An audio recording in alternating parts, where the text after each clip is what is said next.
ઈશુદાનભાઈ, સોમનાથમાં કોરિડોર મુદ્દે આપ સમગ્ર કંઈક રજૂઆતો આવી છે, આપની પાસે શું વાત છે? બિલકુલ, આજે દાદાના દર્શન વખતે ઘણા આગેવાનો આવ્યા છે મારી પાસે. સોમનાથ કોરિડોર જે બનાવવામાં આવી રહ્યું છે, જેમાં કોઈ પણ જાતના લોકોને વિશ્વાસ લીધા વગર, કોઈ પણ જાતને લોકોને સંકલનમાં લીધા વગર સરકાર જાણે ગુંડા અને લુખાગીરીમાં જે લોકો જે રીતે ખાલી કરાવતા હોય એવી રીતે તોડવા માટે મથી રહ્યા છે. 300 જેટલી હોટલો, દુકાનો, ઘર જે દાદાના મંદિરના પટાંગણમાં આવ્યા છે, બધાને અત્યારે તોડવા માટેની તજવીજો હાથ ધરી છે.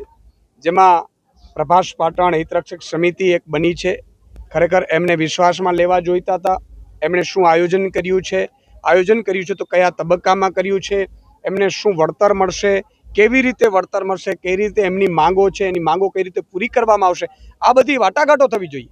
આ તો એક સમય હતો કે જ્યારે ગુંડાઓને લુખાઓને ગમે કે આ જમીન આપણે ખાલી કરાવી છે એટલે 2 4 5 ગુંડાઓ આવે, લુખાઓ આવે અને ધમકીઓ આપે ને રાતોરાત દસ્તાવેજ કરાવી લે. મેં સાંભળ્યું છે કે સરકાર આના ઉપર ઉતરી આવી છે, તંત્રને ગુંડાઓ બનાવી. આ તંત્ર કલેક્ટર હોય, એસપી હોય કે વહીવટી તંત્ર હોય, એની જવાબદારીઓ શું છે? લોકોની વચ્ચે જવાની, લોકોની સુનાવણીઓ કરવાની, લોકોની વચ્ચે જઈ એમની રજૂઆતો સાંભળવાની હોય અને પછી એમાં શું શું થઈ શકે એ બાબતે કરવાનું હોય. તમે તો જાણે એવી રીતે ઉતરી પડ્યા છો કે એ લોકો જાશે ક્યાં? માન લો ગુંડાઓ લુખાઓ હોય તો એ લોકો અદાલતમાં જશે, તમારી પાસે આવશે. તમે સરકાર જ જો ભક્ષક બનશે ને એ જ લોકો કહેશે કે તમે આ 70 વર્ષથી રહો છો એને તમે ખાલી કરીને હવે વયા જાઓ, અમે તોડવા આવ્યા છીએ, તો આ તો કઈ રીતે યોગ્ય છે? આ લોકતંત્રમાં આજ તો મજા હતી લોકતંત્રની કે લોકોને પૂછીને, લોકો વડે, લોકો કહે એવી રીતે ચાલવાનું હોય છે.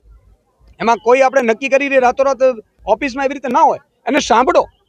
બીજું કે મેં એવું સાંભળ્યું છે ઘણા એવા દસ્તાવેજો ભાડે 70 વર્ષથી ભાડે રહ્યા છે અને એમના માલિક તો દસ્તાવેજ કરીને અમને તરત કાઢી દેવામાં આવ્યા છે. ભાઈ, તમે જ પોતે કાનૂન બનાવો છો, તમે જ કાનૂનનો અભ્યાસ કરો છો. કલેક્ટરશ્રી અને એસપીશ્રીએ કાનૂનનું પાલન કરવાનું હોય છે. ડીએમ હોય છે, ડિસ્ટ્રિક્ટ મેજિસ્ટ્રેટ હોય છે, એમને ખબર છે કે 70 વર્ષ જે વ્યક્તિ ભાડામાં રહેતો હોય એની શું પ્રાવધાન હોય છે.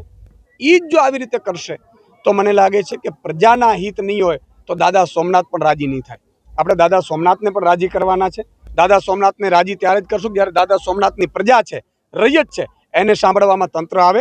અને આમ આદમી પાર્ટીનો એક એક કાર્યકર્તા, એક એક સૈનિક આ કોરિડોર મામલે પ્રજાની સાથે છે.